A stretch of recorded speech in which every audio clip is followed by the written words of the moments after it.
Hello दोस्तों, welcome to my channel education for you. दोस्तों, आज की इस वीडियो में मैं आपको बताऊंगा 8वीं कक्षा के संस्कृत विषय खष्ठ पाठ रघुदासस्य लोकबुद्धिः। दोस्तों, आज की इस वीडियो में मैं आपको इसके हिंदी मीनिंग को बताऊंगा। तो चलिए दोस्तों शुरू करते हैं।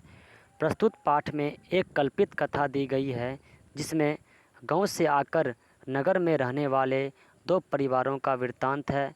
एक परिवार में बच्चों की संख्या अधिक है और दूसरा बहुत छोटा परिवार है। दोनों की स्थितियों का तुलनात्मक चित्रण करते हुए छोटे परिवार को भाग्यशाली माना गया है।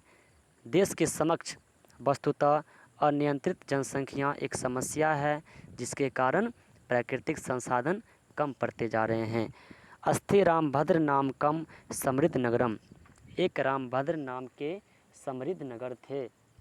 तत्र बहवो जनः स्व ग्रामन परिजस्य नगर निवासाय परिवारेण सह समागता। उस नगर में कुछ लोग अपने गाँवों को छोड़कर, अपने घरों को छोड़कर उसी नगर में बसने आ गए थे। नगरे नाना सुविधाः सन्ति न संदेह। उस नगर में, उस शहर में तरह तरह की सुविधाएं उपलब्ध थी, इसमें कोई संदेह की बात नहीं। किंतु नगरजस्य नियमः ग्राम जनान पीड़यन्ति। लेकिन शहर के जो कानून व्यवस्था होते हैं, शहर के जो नियम होते हैं, वे लोगों को कुछ परेशानी में डाल रहे थे। तत्रैव ग्राम परिवार हरिप्रसादस्य निवसति। उसी नगर में, उसी शहर में एक हरिप्रसाद नाम के व्यक्ति अपने परिवार के साथ रहते थे। तस्य प्रतिवेशी च रघुदास स्वपरिवारेण सह सुखेन। और उसी के पड़ोस में एक रघुदास नाम के व्यक्ति अपने परिवार के साथ सुख से रहते थे।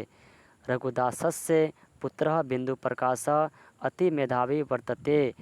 रघुदास के जो पुत्र थे बिंदु प्रकाश बहुत ही मेधावी छात्र थे, बहुत ही ब्रिलियंट छात्र थे। विद्यालय सर्वदा कक्षायां प्रथम आगत। वे विद्यालय में हमेशा प्रथम आते थे। संप्रति नगर से महाविद्यालय अधीते। और आजकल वे कॉलेजों में पढ़ रहे हैं। बिंदु प्रकाशस्य माता पितरो निजस्य संतानस्य उन्नतिम विलोक्य प्रमुदितो भवत।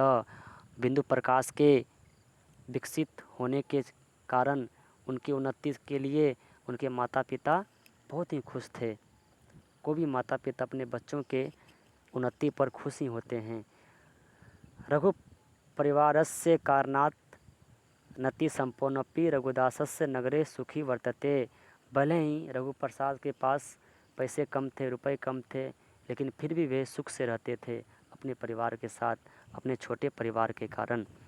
यदा कदा तद गृहे ग्रामात् जना आगत्य तिष्ठन्ति।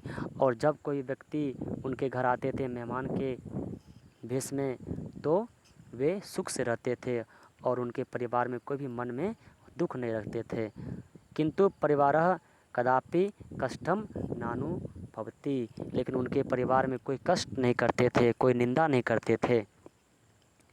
ठीक उसी प्रकार हरिप्रसाद जी की कहानी भी विचित्र हैं। उनके परिवार में 6 कन्याएं थी और 2 पुत्र थे। तेषां सर्वां भरण पोषण च संपूर्णपि हरिप्रसादः सदा चिंतते।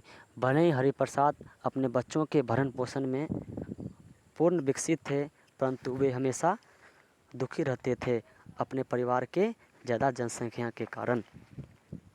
कन्यासु तिस्र एव विद्यालय गच्छति। उनके कन्याओं में 3 बेटियां पढ़ने जाती थी और 3 बेटी घर पे ही रहकर घर के कामों को करते थे। अपरा तिस्र प्रवेशिका परीक्षाोत्तीर्णाः गृहे एवं तिष्ठन्ति। और उनके जो 3 बेटी थी 10वीं पास करके घर पर ही रहते थे और घर के कामों को करती थी। हरिप्रसादः चिंतयन्ति यत् अधिकाध्ययनं तासां विवाह समस्या महती भविष्यति। और हरिप्रसाद के सोच भी अलग थे। वे कहा करते थे, अगर हम कन्याओं को पढ़ाएंगे, अगर हम बेटियों को पढ़ाएंगे तो उनके विवाह के लिए पैसे कहाँ से आएंगे। इसलिए उन्होंने अपने 3 बेटियों को 10वीं पास करा के घर पर ही काम करवाती थी। गृहे स्थिता ता परिवार कारणानि कुर्वन्ति किंतु सदा परस्परं कलह कुर्वन्ति। घर के सारे कामों को उनके 3 पुत्री करती थी, परंतु वे हमेशा आपस में ही लड़ाई झगड़ा करती रहती थी। हरिप्रसादस्य पुत्रो विद्यालय पठत, और हरिप्रसाद के जो 2 पुत्र थे वे विद्यालय में पढ़ते थे, किंतु तयो महत्वाकांक्षा सदैव पितरम पीडयन्ति, और वे इतने शरारती थे कि अपने माता एवं पिताओं के इज्जत प्रतिष्ठा को मिट्टी में मिलाते रहते थे। माता तामेव सर्वाधिक मन्यते, और उनकी जो माताएं थी उन्हें ही सर्वाधिक मानती थी। तद वलक्य कन्या सर्वा अपि अतीव दुखिता भवन्ति, जिसके कारण उनकी जो पुत्रियां थी हमेशा दुख से रहती थी कि घर के सारे कामों को मैं करती हूँ और हमारी जो माताएं हैं उन्हें ही ज़्यादा मानती थी, इसलिए वे लोग दुख से रहते थे। एवं संपन्नः हरिप्रसादः प्रतिवेशिनः रघुदासस्य निर्धनस्यापि प्रसन्नतायै ईर्ष्यते। लेकिन हरिप्रसाद की जो सोच थी वे अलग थी। वे रघुदास के परिवारों से जला करते थे, ईर्ष्या करते थे। हरिप्रसादस्य विशाले अपि गृहे आगता तस्य ग्रामीणा न प्रसीदन्ति, और हरिप्रसाद के घर जो भी मेहमान आते थे, जो भी कोर कुटुंब आते थे, वे हमेशा दुख में ही रहते थे और वो हमेशा निंदा करते थे कि हम उनके घर गए, उनके सारे बच्चे आपस में लड़ते झगड़ते रहते थे, और अगर हम लोग जाते हैं तो वे मन में दुख कर लेते हैं। अंततः हरिप्रसादः स्वकीय विशालम परिवार सदा निंदति, इसलिए हरिप्रसाद अपने परिवार की निंदा करते थे कि मुझे इस विशाल परिवार के पिता होने पर धिक्कार है।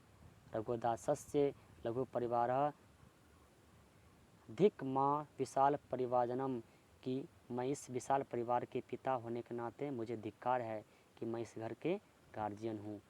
वर्तमान काले ते एव धना संति येषाम जनाम परिवार अल्पकायः, वर्तमान में वही परिवार सौभाग्यशाली हैं जिनके घर में कम संतान है, जिनके घर में कम जनसंख्या है।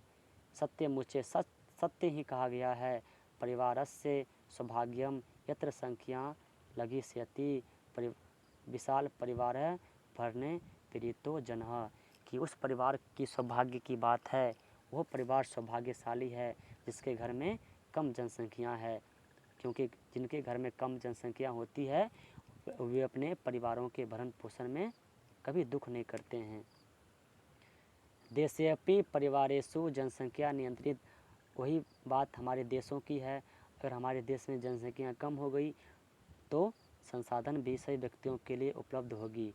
संसाधनानि सर्वेषां सुलभान्येति सर्वदा, और सही व्यक्तियों के लिए संसाधन उपलब्ध होंगे।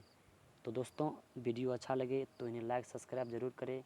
अगर आपको किसी भी टॉपिक पर वीडियो चाहिए तो हमें कमेंट करें। इस वीडियो पर को देखने के लिए आप लोगों को धन्यवाद।